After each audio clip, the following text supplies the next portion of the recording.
All right, greetings.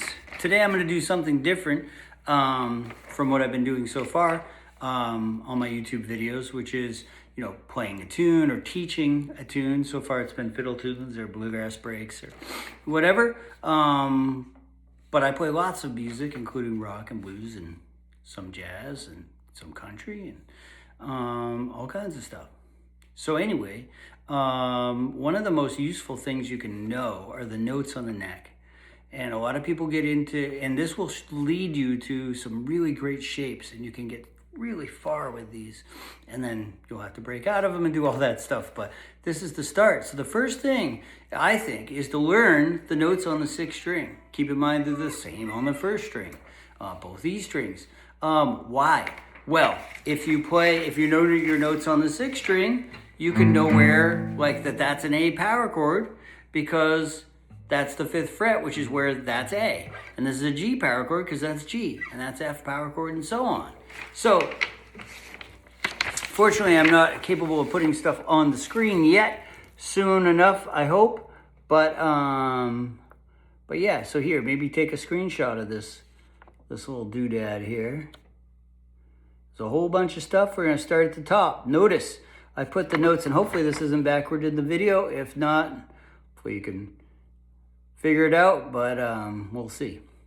So yeah, so open is E, and then notice I marked F as the 1st fret. So notice also that I've got an H underneath this. That means E and F are called a half step apart. This is kind of like going from like a white key to the next black key on a piano, or going white key where it's E, F, and B, and C. So what you need to remember, what really matters from those halves and wholes, is that you remember that E and F and B and C are always a half step apart, which means right next to each other. If all the other ones are a whole step apart, which means you jump over a fret. If you've had any experience or even looked at a piano for more than a minute, you'll notice that you have a white key and a white key and a black key in the middle. Well, when you play white key to that white key and skip the black key, you're skipping a note, which is what we do when we jump from one fret over a fret to the next one, like all the stuff marked whole step here. Why do we need to know that? Well, for one thing, if you know that E and F and B and C are next to each other and everything else is a whole step apart. Okay, really quick, spoiler alert for any of the people that want to go down in the comments and say, but what about F to F sharp and G to G sharp or A down to A flat or whatever? Yes, those are half steps too. Not sort of our focus today. We're talking about natural notes. Because if you know that, like say you find out that the 2nd string 5th fret is E, which it is. You now know, if you know that E and F are always a half step apart, that that's F. And you also know that B and C are a half step apart, which comes into play here because we know that F to G is not one of them. So F to G is a whole step, you jump over. And then G to A is also not one of them, so you jump over. And then A to B is a whole step, and then B to C is a half step. So once you get this drilled in your mind, as long as you know your starting note, you can figure out the notes on any string. Very, very useful. Eventually, you want to know every note you're playing. This is A, and that's A, and that's A, and that's A, and this is A, so on and so forth. Really helps. This is the start. So you learn those. So now you know those. Really quick. A lot of times people will tell me, I'll say, hey, do you know your notes on the 6th string? They'll say, well, I can figure them out. Nope, that's not it. Cool. That means you know what we just talked about and you can count up, and that's great. But what you need to know is you need to know that that is A, and that is D, and that's C, and that's B, and that's F, and that's A, and that's G, and so on and so forth. For me, this doesn't seem as impressive as it is, but I think it was magic for me. So what I did was, back in the old days, dating myself here, I had a miniature mini cassette recorder, and I would use it for all kinds of things with practice. And one day I realized that I was a little weak on the, probably the 3rd string, 3rd and 4th strings, something like that. And a lot of times with my students, I would sort of drill them on them and say, hey, where's the F, where's G? And I was like, man, I could use that.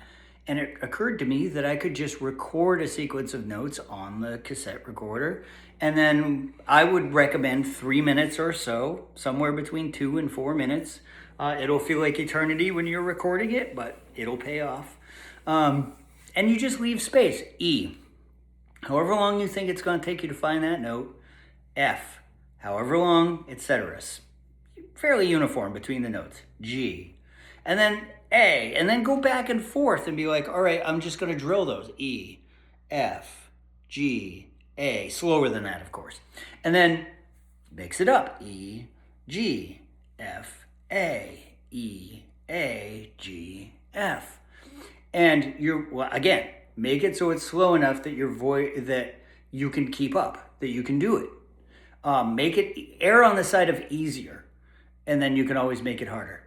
You always want success, and then you can build a bigger success. You don't want to make it so hard that you just give up or it's brutal.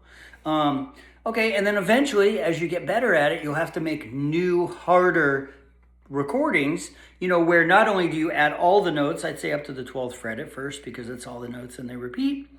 And then also that they'll eventually go faster. If you do this, if you make your recording 2 to 4 minutes long and you do it once, even once, but you do it once, maybe twice a day, within a week, I think you'll have these notes nailed. And then you can keep working on them, get them really good, because you really can't know them too well.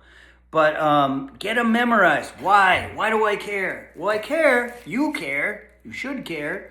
Because I can't tell you how often I'll have students come in, they'll play stuff from tabs, and that's awesome. Really great. But I'll say, okay, well, cool. What power chord is that? And say, I don't know. Well, it's very simple. If you learn the F, G, A, that's an A note. Okay, well, that's your root note. Root note is the name of the chord or scale or arpeggio or whatever. And that's your root note. And you just track that power chord, root and 5, which we can talk the theory longer or later. Then if you want G5, you just move it back so your first finger's on G. That's your root. And then F5, first finger's on the root, F. And B would be the first finger on the 7th fret, which is a B note, and that's B5 or B power chord. C is the 8th fret, because B and C is a half step, so that's your C power chord, that's your D power chord. The next move will be to learn them on the 5th string, but that's another lesson. Along with that, if you screenshotted, and I'll show it again, I did actually put the notes on the 5th string. That would be the next project. And it works exactly the same way. So wherever your first finger is, that's your root. So this is a B note, because this is the A string. That's a B5 or B power chord. I'd also put some minor pentatonic scales. These are great to learn. Anybody can play these. I can usually show somebody this at the first or second or third lesson, fairly quick. So what you're going to do is the first one is E minor pentatonic, and you're just going to start open E, and then 3rd finger on the 3rd fret, the 4th string open, 4th string 2nd fret. Hopefully I said that right. 5th string open, 5th string 2nd fret, 4th string open, 4th string 2nd fret. So you're playing 6th string open, 6th string 3rd, 5th string open, 5th string 2nd, 4th string open, 4th string 2nd. That's the first shape. Now, a lot of people will be like, you only played half of it. Well, that's a whole octave. That's the whole scale. In a second, we'll go and add the whole thing. But then what you can do is you can move the whole thing up. So in other words, instead of open and 3, we play 1 and 4. So the relationship's staying the same. Oh, by the way, notice that when we played E minor pentatonic, it starts on an E, and you might not know this yet, but this is an E as well. All right, so now we're going to move it all up. So instead of open and 3, open and 2, open and 2, we have 1 and 4, 1 and 3, 1 and 3. The relationship is the same. What makes things movable is that they maintain the exact same relationship. So the spacing is exactly the same.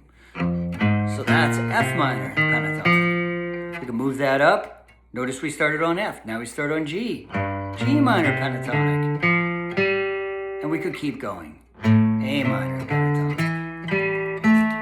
Every rock and roots guitar player's favorite. It's right in the middle of the neck. Sounds great. B minor pentatonic.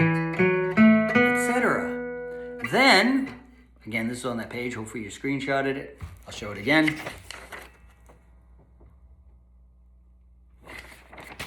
And if not, if it is backwards or you can't use that, hopefully I'm going slow enough that you can just follow along. All right, so E minor pentatonic, we can do a second octave by just playing third string open, third string second, second string open, second string third, first string open, first string third fret. All right, what does this have to do with what we just did with the notes up the string? Well, now we start on the F and we do the same shape. Just our first finger is standing in for the open string or the nut.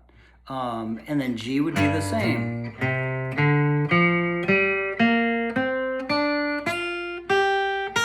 That's G minor starting on G, and then A.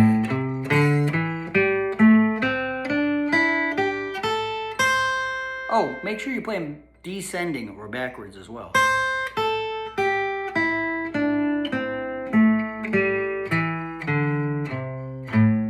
So note that now we have an A power chord here, and we also have this A minor pentatonic scale. I would normally play this stuff on electric guitar, but I realized the only electric guitar I have with me today doesn't have dot markers on the front, and that would be difficult to follow along. And these ones are pretty small, so like hopefully you can see those. But yeah, so that's why I'm not playing it. Normally I'd play, blues licks, rock licks or whatever.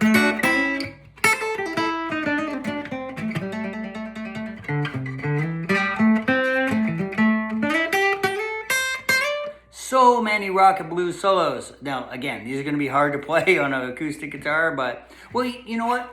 Hold on. I'll switch over.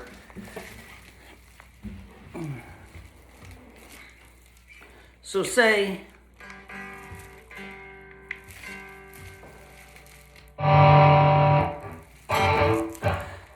you've got that scale. Sounds like I went a little out of tune, but yeah, all these, like, You Shook Me All Night Long.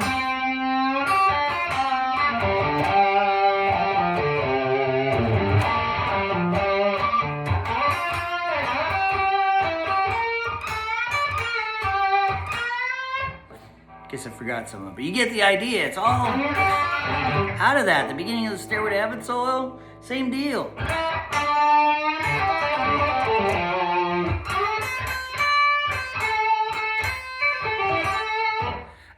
Using a slightly different position there, but it's still all that scale. So that just shows you like how useful it is. All these,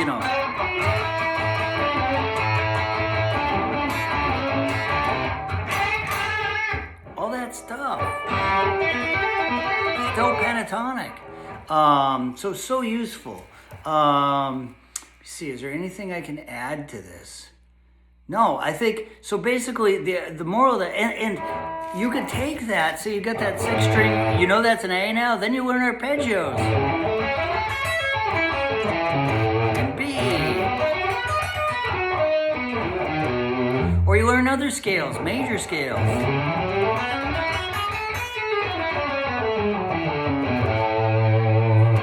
Dorian mode.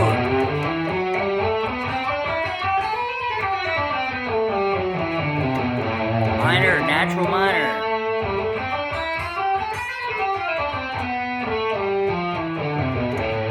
All based on that same root.